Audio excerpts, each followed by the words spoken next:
بسم الله الرحمن الرحيم الحمد لله رب العالمين وصلى الله وسلم وبارك على نبينا محمد وعلى آله وصحبه أجمعين اللهم لا سهل إلا ما جعلته سهلا وأنت تجعل الحزن إذا شئت سهلا اللهم أعني على ذكرك وشكرك وحسن عبادتك يا رب العرش العظيم.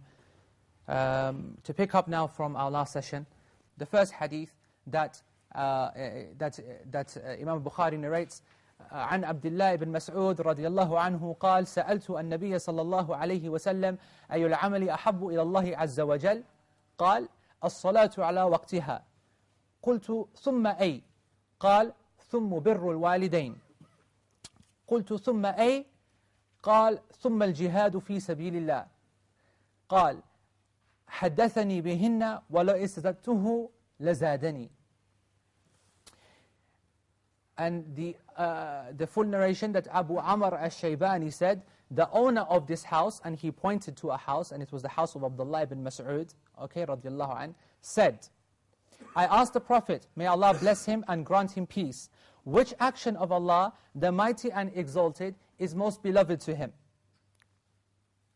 He replied, prayer at its proper time. Then what? I asked. He said, then being good to the parents. I asked, then what? He replied, then jihad in the way of Allah. He added, he told me about these things. If I had asked him to tell me more, he would have told me more. And this is the first narration that Imam Bukhari opens the book of Adab with. And this hadith is a hadith sahih.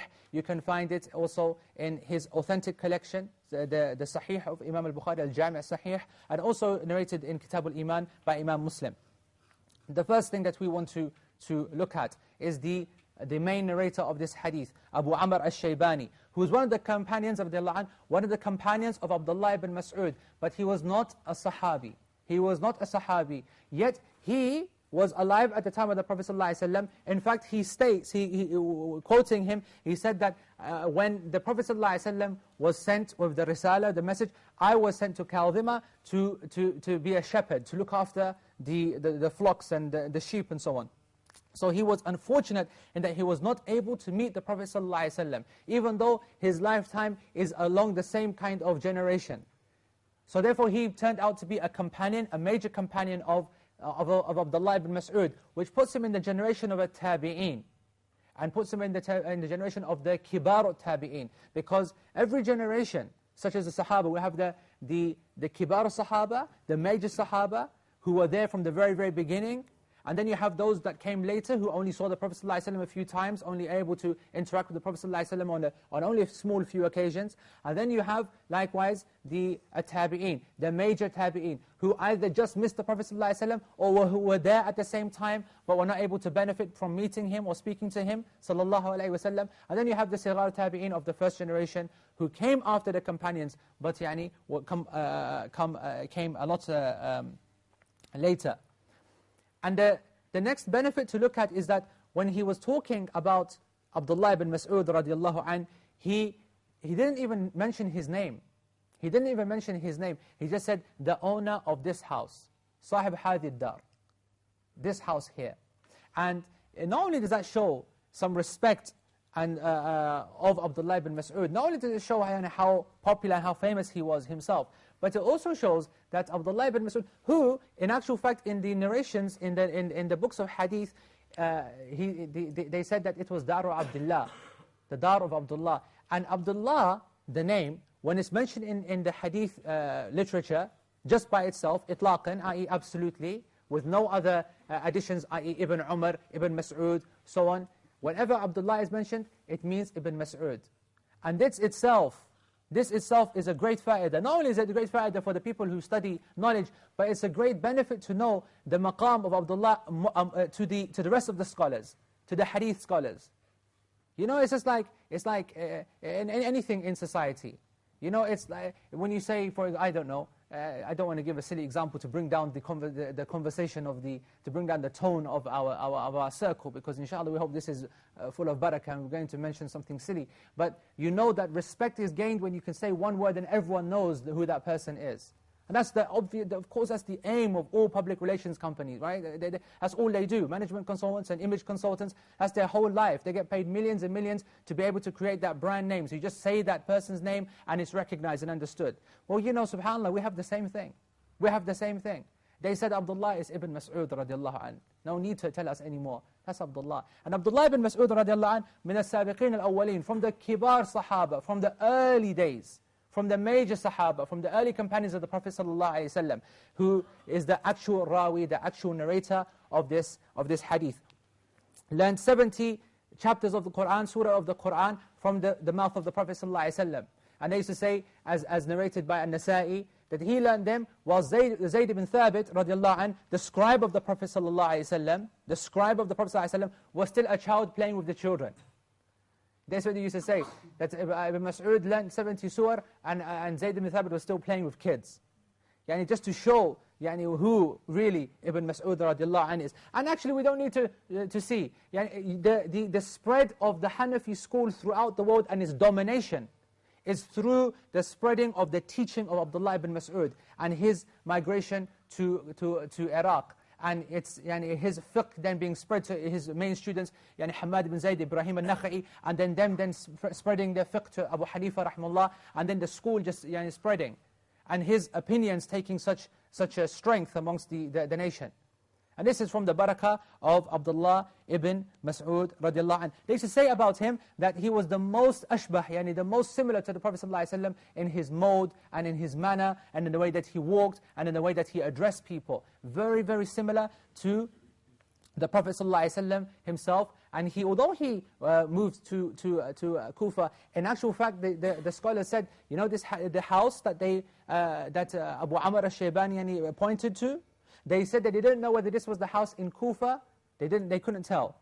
Although they were able to ascertain the quality of the chain, they couldn't ascertain whether this house was his house in Kufa or whether it was his house in Medina. That house, which is nice to know, was rented by Imam Malik radiallahu anh. He was actually the one who had the lease on that house. So I wonder if we can find that house these days. Allah alam, in these kind of climates, we can't find anything these days. Forget about the house of Abdullah ibn Mas'ud. And anyway, we know that he passed away in the 32nd year of Hijri. He was takriban 60-something years old. And they say something because they were never 100% sure on the exact the date of birth. So they say bid'a sinin, 60 wa bid'a, 60 and some. And that's how we know about Abdullah ibn Mas'ud. What's the question that he asked the Prophet sallallahu alaihi wasallam? He said to him, Ayul amali ahabbu ilallah. All right? Which action is most beloved? Which of the actions is most beloved to Allah subhanahu wa ta'ala? And we have many other narrations of such a similar question. What is the best action? Ayul afdal, what is the afdal amal? What is the best action that you can find, that we can do? What is the most beloved action to Allah subhanahu wa ta'ala? Change the words a bit, but the meaning remains the same. And what does that question actually mean when someone asks that? Okay, look at the answer here. We've seen that when Ibn Mas'ud answered that, the Prophet ﷺ didn't mention Iman, didn't mention those things which we know are before prayer, but he mentioned prayer, and then he mentioned Birrul Walidain, and then he mentioned Jihad. Okay? And you will realize, once you study all of the different types of hadith, and start to understand the question and the responses, what this kind of question, or rather, how the questioner dealt with this kind of approach.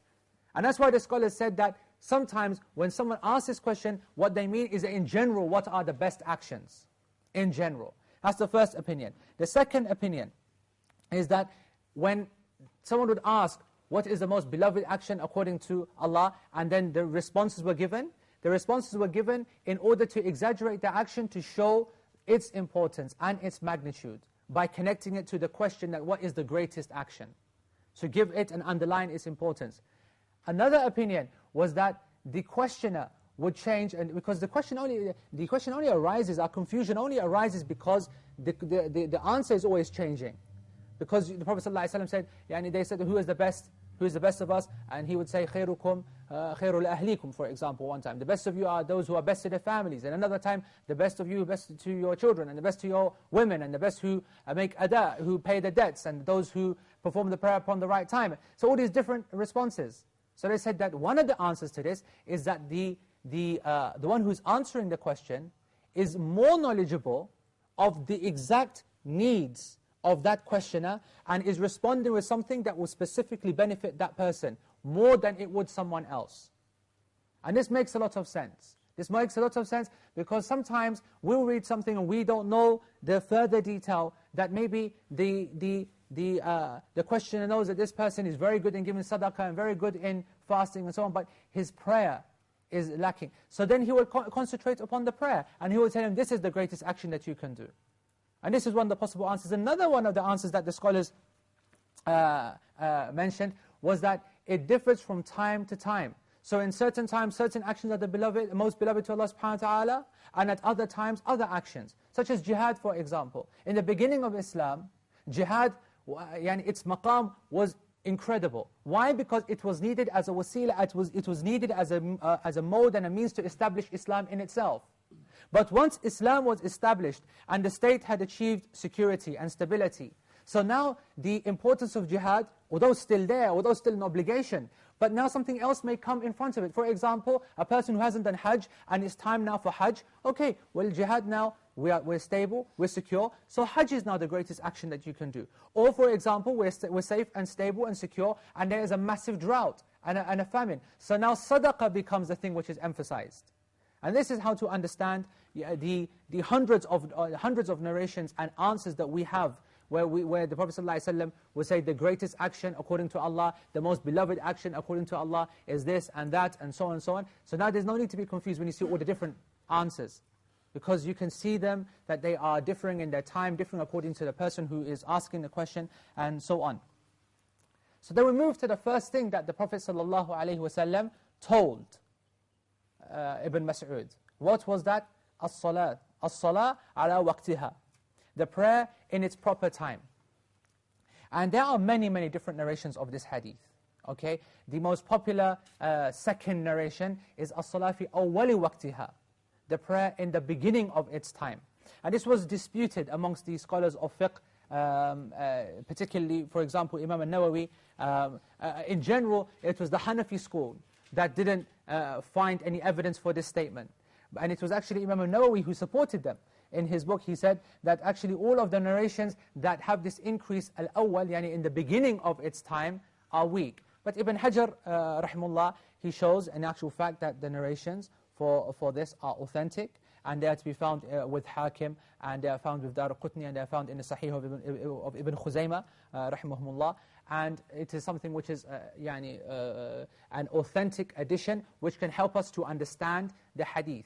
But even this, even understanding and knowing that to pray the salah in its beginning time is not necessarily the one and only interpretation. Because we know from other ahadith that not always is the prayer at the beginning of its time the best. For example, when we have a congregation, so let's just say that the salah starts at 4 o'clock. So then if you were to act literally upon as-salah fi awwali waqtiha, then you'd pray at 4 or 4. But what if you know that the congregation is at 5 o'clock? Then we know that the jam'a, the congregation in the masjid, is more of an obligation and a better prayer for you. And for example, we know Salatul Isha, the Prophet ﷺ wanted to delay that prayer as much as possible, except that he feared that it would become too difficult for his nation.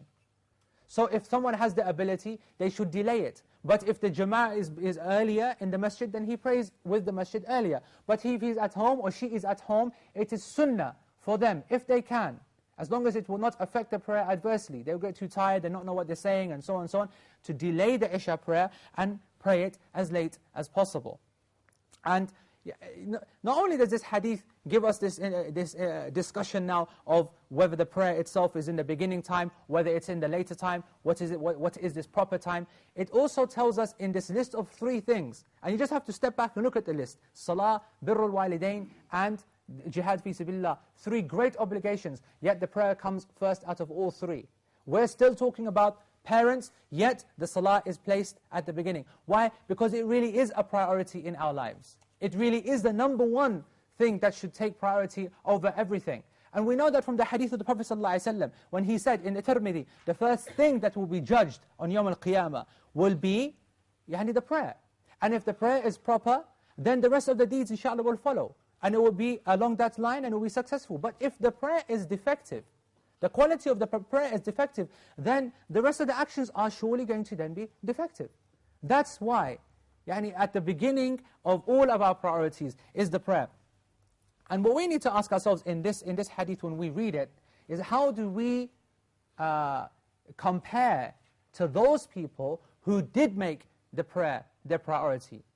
Are we like the Sahaba when we look at our prayer? Does our prayer become the only and single most important thing in our day, around which our day revolves, around which our day is decided about what we'll do, what we'll not do? Or do we actually have a day that we have things to do, that we have work to carry out, and then the prayer fits in where we can, whether it's in the beginning of its time or the late end of its time, and so on and so on. How do we compare? If you look at the Sahabas, if you look at the reaction and the understanding of the Sahaba when it comes to Salah, look at the hadith of Dajjal. Now you know all about the Masih al-Dajjal, the greatest fitna that will come, that will afflict us. Okay? The Prophet ﷺ said that there never came a prophet who did not warn his nation, his people, against Masih al-Dajjal. That didn't do it. Every single prophet emphasized this fitna, this great fitna. And how much more emphasis do we want? The Prophet ﷺ taught us to make in the Qur'an, to make in the day 20, 30, 40, 50 times a day in our salah. Allahumma inni a'udhu bika min adhab al-qabr, min adhab jahannam, wa min adhab sharri fitnat al-Masih al-Dajjal. Repeatedly we are told to seek refuge from the adhab of the qabr, the punishment of the grave, and the punishment of the Jahannam, and then the evil fitna, the dangerous fitna of Al-Masih al-Dajjal, the Antichrist. Why? And do you know anything about al-Dajjal? This entity that will come, that will make these false miracles, that will totally bamboozle the minds of everyone who comes to see. And they will take him like God. They will take, the Prophet ﷺ said in the authentic hadith that Allah subhanahu wa ta'ala will cause drought and will cause famine. And the Dajjal will come and he will give water and he will cause rain to come down. So there will be no food and then he will give food. There will be no water and he will give water. He will make it appear. There will be people who will be dead, he will bring them to life. There is a person who has nothing, he's dying and desperate to save his family, and his animal is dead, and his camel is dead, and the Dajjal will then make his camel come alive. And then a person will come and they will say, my parents are dead. Your parents. Now think about this. Those people that you love most, those people that when they pass away, it hurts them most. It hurts you most. The most painful death is the parents. And the Dajjal will say, shall I bring them back for you? And they said, well, yeah, okay. And the hadith is like, well, go on then, almost like a challenge. And then he does. And then he does. Can you imagine that kind of fitna? Can you imagine being in that situation? Where there is someone who's going around and causing the dead to come back to life, to causing the one that you love so much to come back to life? And so the Prophet ﷺ then comes and says that, I warn you about Dajjal, and he will come and he will stay with you for 40 days, and the first day will be like a year, and the second day will be like a month, and the third day will be like a week, and then the rest of the days will be like your days. Can you imagine this time?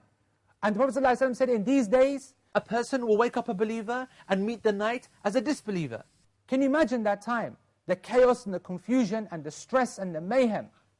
And so what do you think that the Prophet, when the companions heard this, what were they going to ask for? What did they say? What dua should we learn? How are we going to protect ourselves? What are we going to do that day? Do you know what they said? How will we pray that day? How are we going to perform our salah that day? That's the difference between the Sahaba and us. That's the difference about people who prioritize different things. The world is falling down.